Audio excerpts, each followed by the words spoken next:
and it's raining, and it's dark, and it's cold.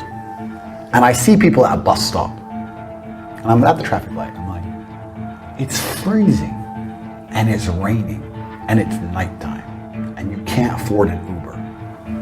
If that won't motivate you, I don't know what will. Because the worst thing about the bus isn't the bus, it's the time you wait for the bus. Time is money. You're gonna stand there for 45 minutes in the freezing cold and waste your time to save a couple dollars on an Uber, and you don't feel panic to get rich, and you're just fine with that, and you're gonna come home, took the bus today. Bro, born to lose. Born to lose.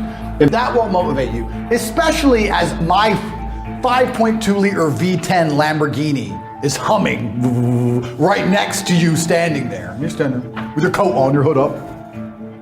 Lamborghini's right there. I know when the bus will come. It's been a while today. Bro, born to lose. You're 22 at the height of your capabilities, the height of your energy. You heal like Wolverine. It is Friday. Are you making money? What are you doing? Oh, there's this band. I really want to see this band. I guess you just deserve to lose, friend. I guess you're just an idiot. And I don't feel sorry for you. I guess you're just a dummy. And that's how I feel. So imagine how the elites feel. We're scum to these people. We are. I'm not a rich man. I'm just a poor man with loads of money. But it's scary when you start to understand how all these things really work. And I don't think the average man at home understands this. And if you start to understand it all, the last thing you will lack is motivation. How can you lack motivation? How can an antelope in the jaws of a tiger say, I lack motivation? I'm tired. Bro, they're ripping out your throat in real time. You're bleeding out. Fight back.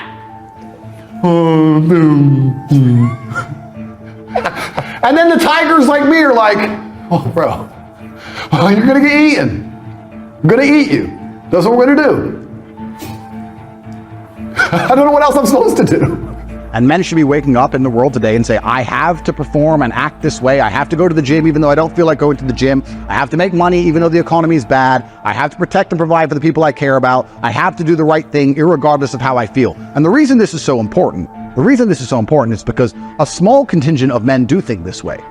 And you as a man will never be able to outcompete the people who do if you're going to act on feelings. If you're only going to go to the gym when you feel like going to the gym, you're going to constantly lose to the person who goes to the gym irregardless of how he feels, because he's there every day. And it's a very competitive world we live in, especially for men. And there's have-nots and have-yachts, and it's getting worse. The rich are getting richer and the poor are getting poorer. And if you're a man waking up in the world today in a normal life and you want to be anywhere, you have to be prepared to go against killers like me, with billions, who work 18 hours a day every single day, who don't have a day off, in jail, out of jail, doesn't matter, want more. And if you're gonna compete against me, you don't have time to sit around being sad, or you'll perpetually lose. And that's you're gonna be a reality. You're gonna be a loser.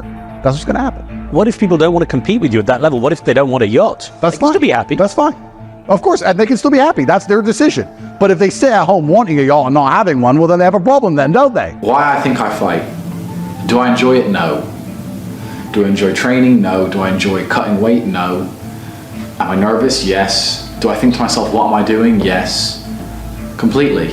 Unfortunately, it's one of those things you're either born with or you're not.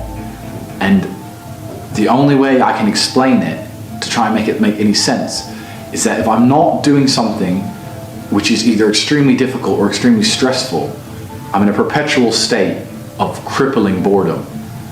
I can't explain it. I see other people live their lives and they're like, oh, I can't wait for the weekend because I want to watch this movie.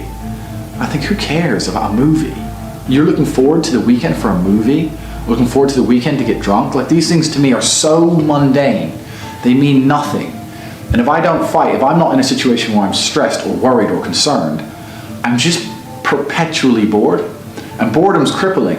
If you're an intelligent person and you've got a good brain on your shoulders, you can't just sit there bored, you know? So most smart people take the academic route to avoid boredom, and they learn, but that's never really interested me either. Although I've always been an intelligent guy and I've always done well academically, it never really interested me. And then I see people climb Mount Everest or jump off buildings or do base jumping or the guy who jumped from space. People think, what's he doing? He's crazy. I understand. Because some people can't live normal lives. Some people cannot just function 9 to 5 office job, get drunk at the weekends. That is not for some individuals, and it's not for me. So I have to find something which keeps me physically tired enough to stop me going AWOL, and mentally tired enough, and I've chosen fighting, because without this, when I'm not in training, I wake up every day and think, okay, what am I gonna do today? It's 9 a.m. on a Tuesday, I'm bored, everyone's at work, I'm bored, and I'll end up doing something crazy. I'll either end up drunk, or on the Eurostar, or, you know, it's just a random lifestyle, because I'm constantly looking for never-ending entertainment, and it doesn't exist. I think the only thing that could stop me fighting is if I had enough money to constantly entertain myself. Unless I'm a billionaire, I need something that keeps me focused and keeps me occupied in life. With fighting, I have to train twice a day, and I have to train hard, and the stress it brings in every aspect can replace fun, and my mind is occupied. It occupies me. It's the only way I can try and explain it. How do you deal with procrastination? Why are you asking me that question? Why are you on this podcast asking me how to stop procrastinating? Go do something! Jesus Christ. What's wrong with people? This is exactly what you were talking about asking a question where you already know the answer to. You know the answer is to stop doing things that waste your time and apply yourself to something important. Now, this may not be a waste of your time, but let me tell you, you're a dumbass, clearly. It's like Googling how to get fit, like you just said. Everyone knows what a push-up is. Do 10,000 of them a day. Stop wasting your time. You know, I've never had to deal with procrastination. I've never had to deal with not being motivated, because what is the alternative? Literally, be a loser forever? I am sick of reading shit on the internet saying, yeah, you know, some people are special and they take longer to bloom and your time will come. Let me tell you something, 99.9% of people who are born broke, live broke, stay broke, die broke. That is the reality for almost everybody. The internet and their it's all gonna come to you at the right time bullshit is fucking a psyop to keep you down.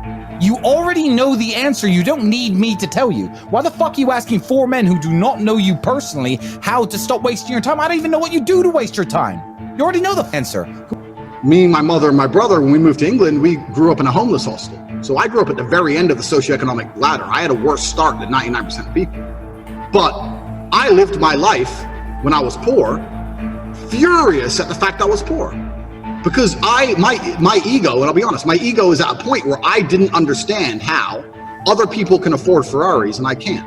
I would be 18, walk into college, and a Ferrari would drive past, and it would ruin my week. And everyone would be like, what's wrong with you? I'd be like, don't you see, this fat fuck can buy a Ferrari and I can't. Why? He's not a better man, he's not a better person than me. I'm just as good as him, if not better. I couldn't stand the fact that there's people who could do things I couldn't. So this gave me unlimited motivation to get rich. Now I found a way to get rich, and I believe that anyone who really, really, truly wants to get rich will get rich, one way or another. But that's because it bothered me for the first 10 years. You know, my 20s, I was broke most of them. I was broke most of my 20s. So I couldn't stand being ordinary. And my question is this: you're saying ordinary people need to come in terms of their ordinariness. I don't think they do. I think they need to become extraordinary. I think they need to try harder. And it's incredible because I wake up every day and I think, how do I make my life better? Nobody else wakes up each day and goes, how do I make Andrew Tate's life better? So if you're not the person who's waking up every day going, how do I improve my existence? Then nobody is. Nobody on the planet is considering improving your one spin on Earth. No one else cares. Nobody else cares. So if you don't care, then you're fucked. So you need to wake up and care. And it's amazing to me, like you're saying, how did I find my mentors? I just tried a bunch of them. Like when I had no money, I would try very hard I'd listen to lots of different people, or I'd try different things. And I wasn't scared to invest in myself, because I understand that, look, if he's taking time out of his life, then I need to reward him for it financially. And I tried very hard, and I listened, and I paid attention, and I was never lazy. I don't believe there's a person on the planet who pays attention, tries their best, is never lazy, is on time, works hard, has a mentor, and is giving it his all, who isn't rich. I don't believe it.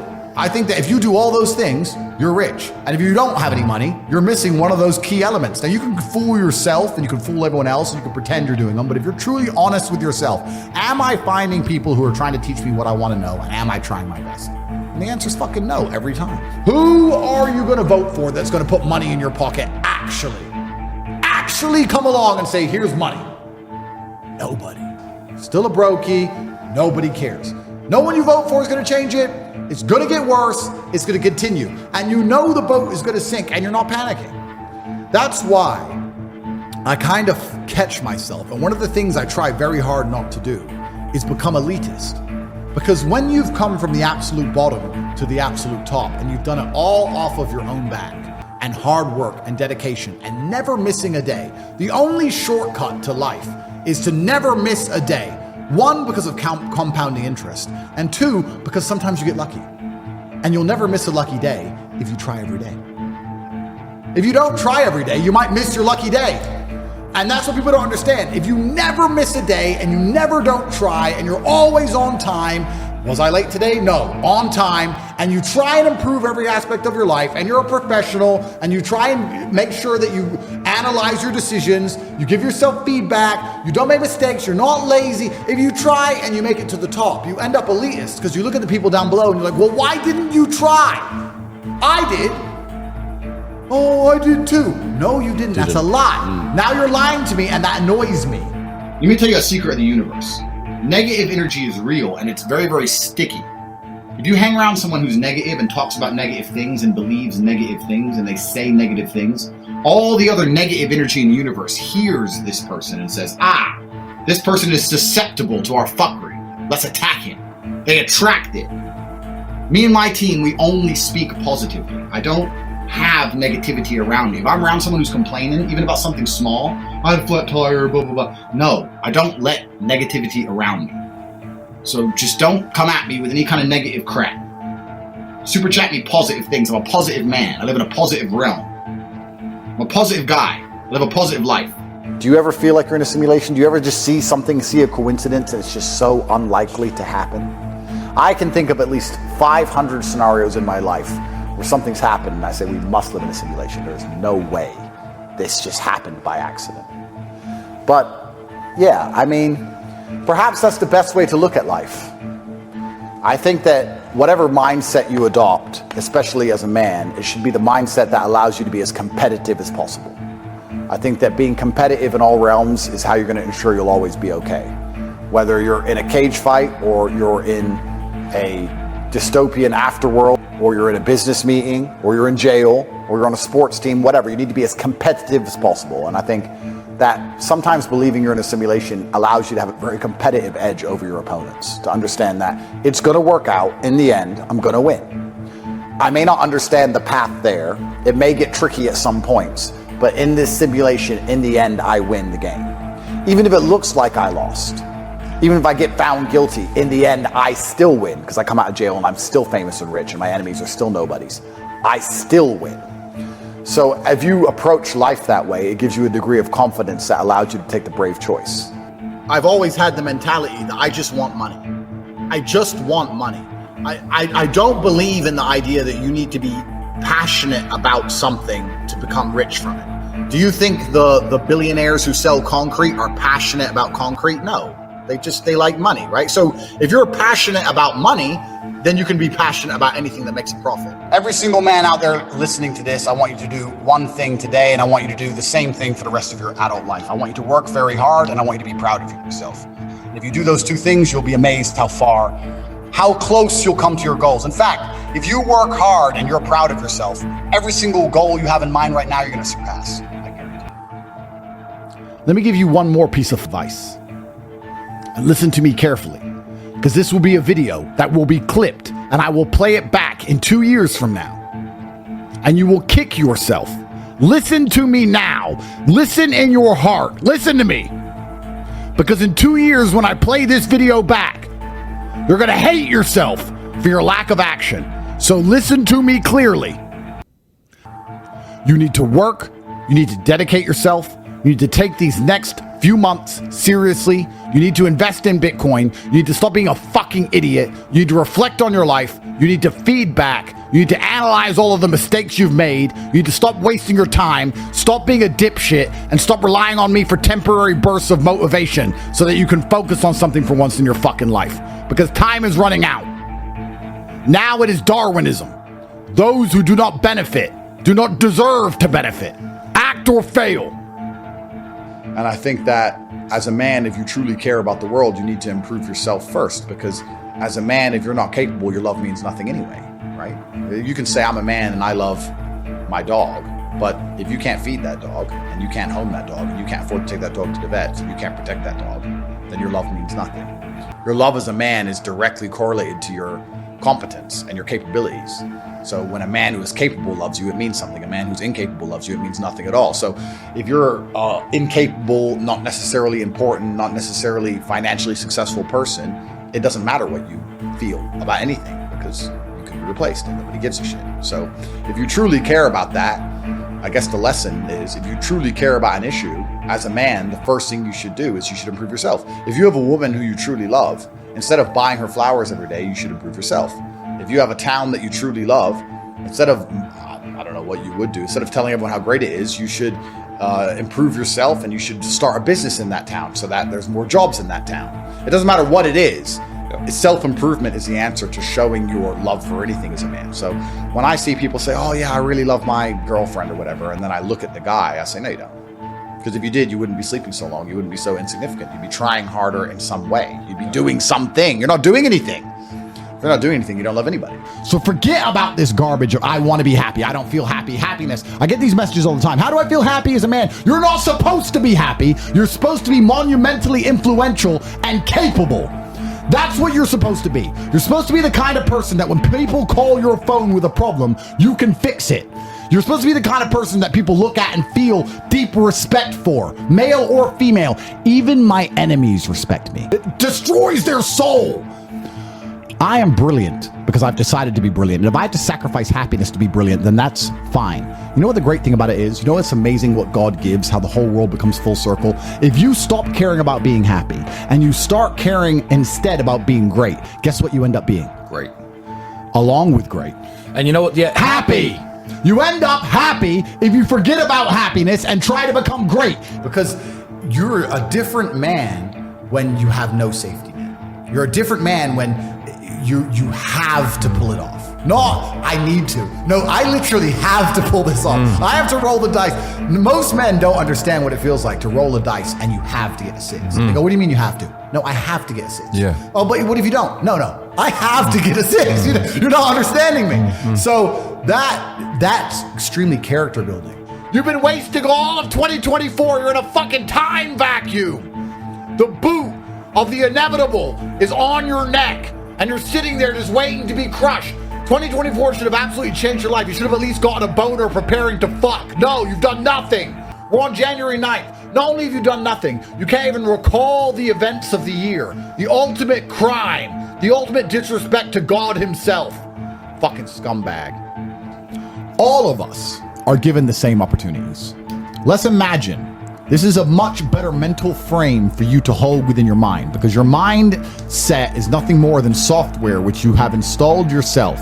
And you need to install software that makes you as capable as possible. For the same reason I say I don't believe in things that take away power from me. View the world this way. Everybody is given the same amount of chances all of the time. And the people who are very successful are people who act on those chances.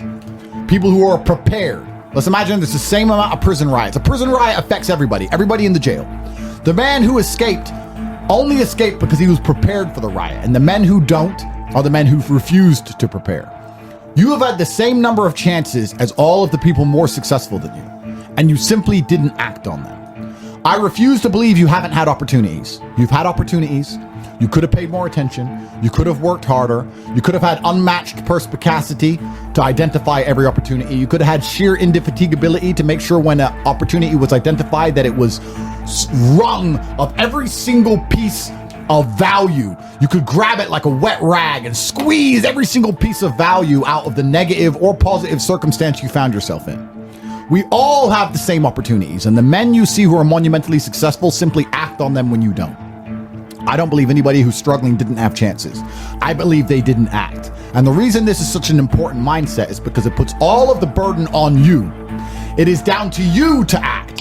It is not down to you to wait and hope for an opportunity to come that is so easy that you're going to walk down the street and find a winning lottery ticket. No, it is down to you to pay attention and act quickly.